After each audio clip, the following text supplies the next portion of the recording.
Hello and welcome to Mindful Living, where we explore the art of living with the intention, balance, and inner peace. I am Avik, your host, guiding you through conversations on health, meditation, mental well being, mindfulness, and the mind body connection. Each episode features expert insights to help you grow, heal, and thrive. So, take a deep breath, relax, and join us on this journey to a more mindful and fulfilling life. So, let's get started.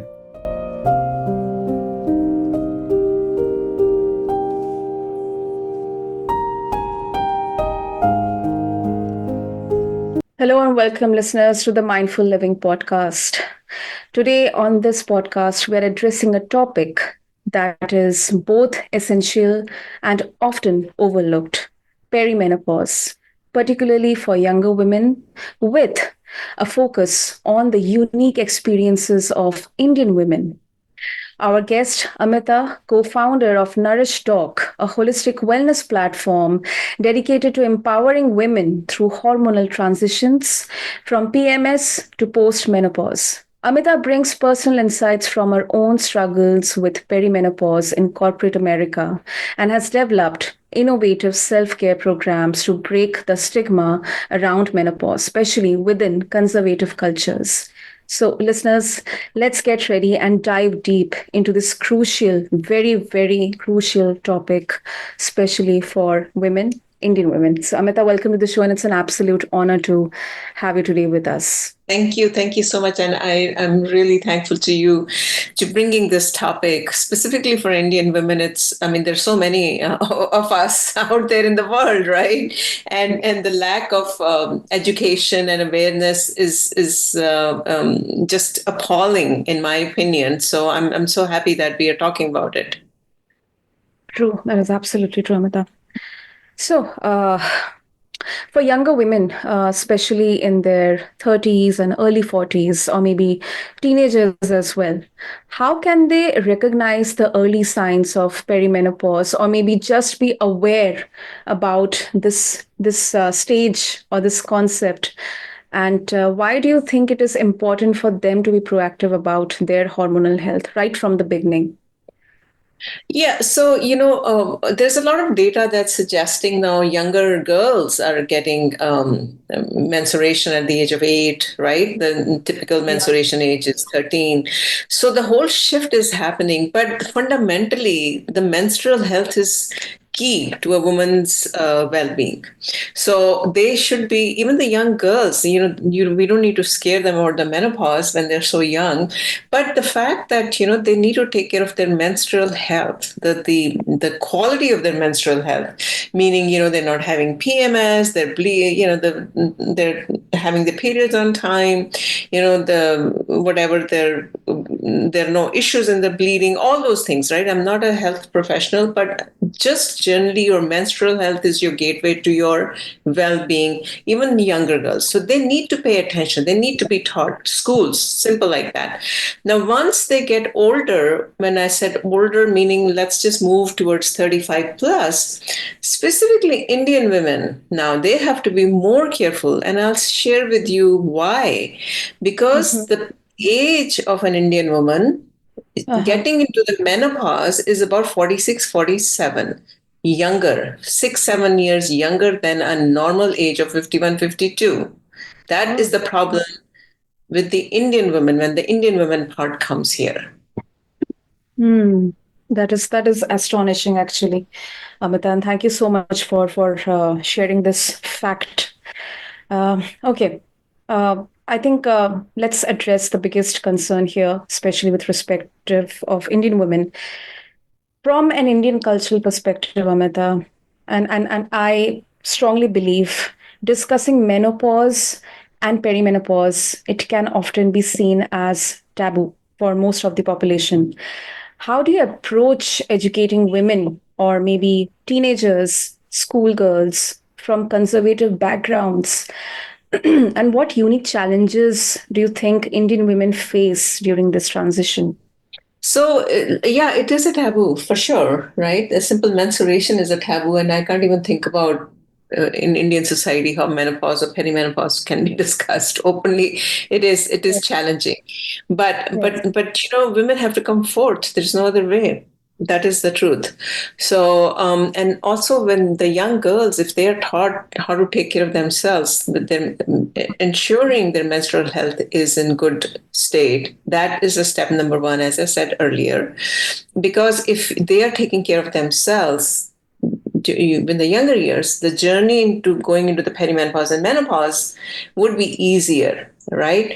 So Yeah. in college or something, there should be some awareness, and it's not happening all over the world, by the way. India, I'm not talking only on India, it's all over the world. This is lacking, that there's no Mhm. awareness to women in during even during the college time. Forget about the college time. Even in medical schools, there are only Mhm. 8 hours that are allocated to education of medical doctors on menopause. Can you imagine? Medical doctors are studying for God knows 12, 15 years, right? Residency, all those things, medical school. They have only 8 hours dedicated to the topic of perimenopause, menopause. So we have so much work to do.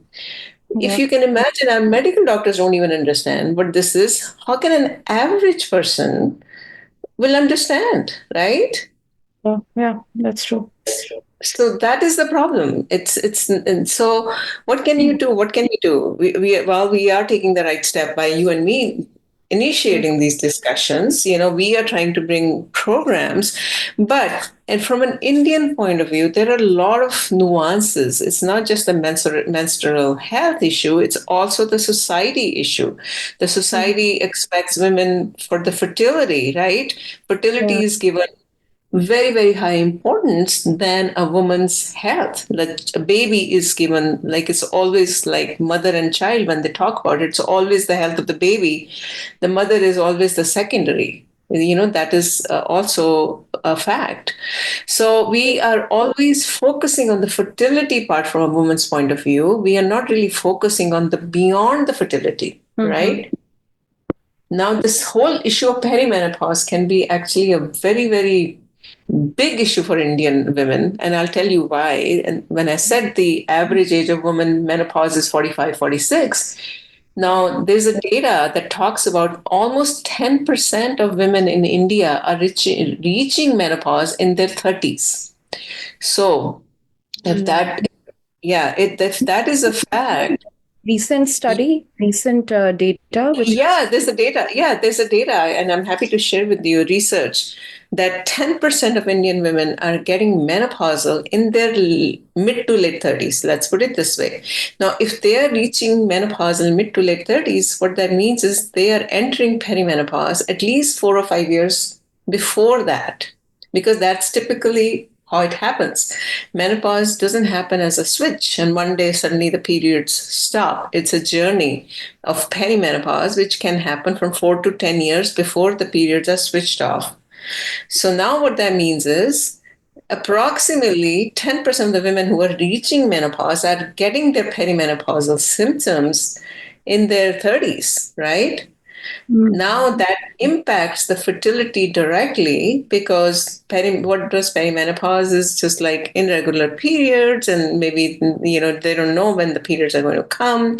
They're not getting into 28 days, the fertility window. They don't know when to do it. You know what I mean? All those yeah, things, and you see the infertility rise in a country like India. true. That's true. Wow, that is really it's kind of demotivating, but I don't want to.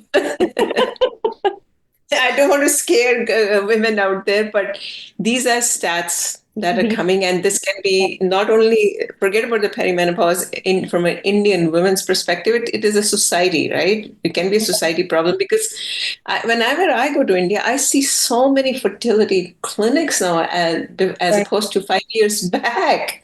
It's like the whole world, the whole country is full of fertility clinics now. I don't know if you've noticed that. No, I've noticed. I've noticed it.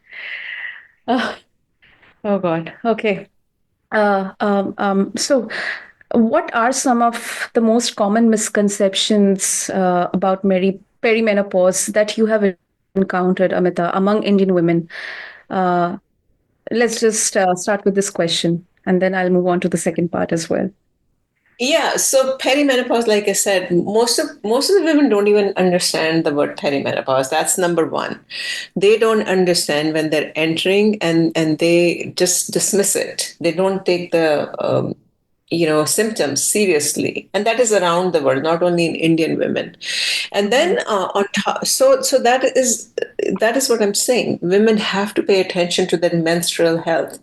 During the perimenopause, you're still having periods, you're still menstruating, but if you don't pay attention to what's going on, then that is what Indian women, specifically we're talking about Indian women, and the age that they can start having irregular periods could be younger as opposed to the rest of the world. They need to pay attention. So typically women would think, oh, I'm going to get menopause at age 50, and when my periods stop. That's not true. We are seeing that shift happening towards young girls at age 8, and the menopause age also shifting. So this is what women need to pay a lot of attention. The other thing is perimenopause, typically a myth is, oh, I'm only going to get hot flashes, night sweats, and that's about it. It's not only that, it's much more than that. Women don't understand that their entire life gets impacted. And I can explain how and why. What happens is that during the perimenopause, yes, hot flashes and night sweats are the most common Mhm. symptoms that are only associated with this journey. But in addition to these two symptoms, there are over 35 symptoms that are associated with this perimenopause menopause journey, believe it or not. Hmm. And so I'll give you examples if for Yeah. example, like what's happening in perimenopause is women's hormones are fluctuating. And when the women, these are the same hormones that help us during our menstrual health. When these hormones starts fluctuating, our menstrual health starts fluctuating, and that's when we are getting these irregular periods. Along with that, these hormones are really really responsible for our mood swings, our brain memory, our vaginal issues start happening. Our hair starts getting thin, the skin starts getting good, we start putting on weight around our waist, right? We can't sleep at night. If we can't sleep at night, it's going to impact our work. We get Yes. anxiety. Almost 50% of us get anxiety and suicidal thoughts. So it's not just only hot flashes and night sweats. It impacts everything, including a woman's relationship with her spouse or partner, or other relationships as well. True. That's true. The effects are really, really, they're intimidating. They are intimidating. But yes, there can be ways to cope up or tackle with this. But I also want to emphasize that, in many traditional Indian families, menopause isn't openly discussed, and health concerns, especially for women, they're often downplayed. How do you address the argument that bringing up perimenopause early might cause unnecessary concern for younger women, especially when many Indian women are already juggling multiple responsibilities? Yeah, I mean, it is a problem, right? It's a big problem because Indian women now are working, especially the younger women, right? We're talking about the younger women now, the perimenopausal. So let's say they're in their 30s, they're trying to juggle their careers. Probably they have a kid, young kids at home. They're stressed out, and then now this whole perimenopause menopause journey, and the commutes are horrendous. So women have to. I think it has to come at the society level, at the grassroots level, wherever the communities are congregating. Congregations could be in the community where they live or at workplace. I don't think the workplace is right now talking about it, or even the communities are also not talking about this, right? So it has to start happening at the grassroots level, and that's what really we are trying to do is awareness, education. So the first step is educating themselves to what is going to happen in their bodies and their life, and they need to be prepared. And like you said, they can navigate this journey in a much easier way if they're prepared and if they know how to. The problem is they don't even know what is going to hit them, right? That's the problem. True. So it's this lack of education, lack of awareness, and I'm not talking about uneducated women here. I'm talking about even educated women. They are complete. I mean, I was clueless. Forget about that. And so you can imagine that there's just. They won't even understand. That's so we have to go step by step, community by community, organization by organization, where women are congregating, and start this whole literally at a countrywide level at some point. But even one drop at a time, start educating them and about what exactly they're going to. What kind of things, all the symptoms they're going to expect, and how to take care of themselves, and what kind of help that they need to seek. The Mm. normal thing is they will go to a doctor. So that's the normal journey, right? A woman who's having, let's say, hot flashes or night sweats, let's just take that as an example. A normal thing is, okay, oh, I'm not feeling well. Let me go to the doctor. And what happens is, and it happens to me also, and most of the women, you get a pill, right? In 5 minutes, doctors don't have so much time. They give you a pill, and that those symptoms are kind of subsided for some time. And again, those symptoms resurface, and again, you take a pill. That's just putting a band-aid. What I'm trying to say is we're not going down to the root cause of why those symptoms are again and again coming. That could be because of your stress, because of your relationship, because of the toxicity or inflammation in your body, right? Or maybe you're not having a good lifestyle or not taking care of yourself. All those things become very, very important. And that is when they need to understand what to do with whatever symptoms they're having. Pill is not the answer all the time. And I'm not saying don't take a pill. I'm saying in this case, because this is such a long journey, it's not like a headache that I can take a Tylenol and go away, right? It's not that. Mm. Okay. Okay. I mean, that is really encouraging, Amita. And since you are taking this effort at a global level through Nourish Doc, how can our listeners, especially the women, the younger women who are listening to this conversation, how can they connect with you? How can they, get access to the resources, the awareness you are providing at Nourish Doc? Yeah, absolutely. So, they can go to our website, www.nourishdoc.com. We have created some guides that for women, younger women and older women to download as a first step. And then we are also launching programs for younger women, perimenopausal women and postmenopausal women, which would be very affordable for women to understand, to really enroll in and understand, what's going to happen. So these are the first step. At least they learn how to embrace holistic wellness into their daily life. We come from a land of Ayurveda and yoga, right? India comes from that. We have everything in India. We're just not embracing it. So that's what Nourish Doc is trying to bring back, principles of all these holistic therapies that include naturopathy, Ayurveda, yoga, diet, we know food as nutrition, exercise, all those things. We are trying to put it in a package and bring it to women, and women can at least come to our website and start with a free guide and then move on to the next steps. Okay, so we'll mention all the details in the show notes for our listeners to get access to it. And thank you so much for shedding light on this absolutely crucial topic.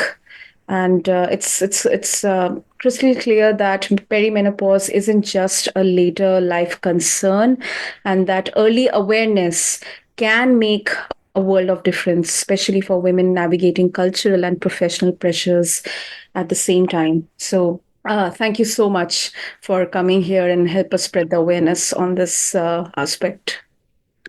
Thank you. Thank you so much. I really appreciate it. And I'm happy to talk in further subsequent podcasts on any other topics that actually are focused on Indian women. I absolutely, I'm very passionate about educating Indian women about this. So I would love to have another opportunity and we can talk about other things that are focusing on Indian women. Great. Thank you.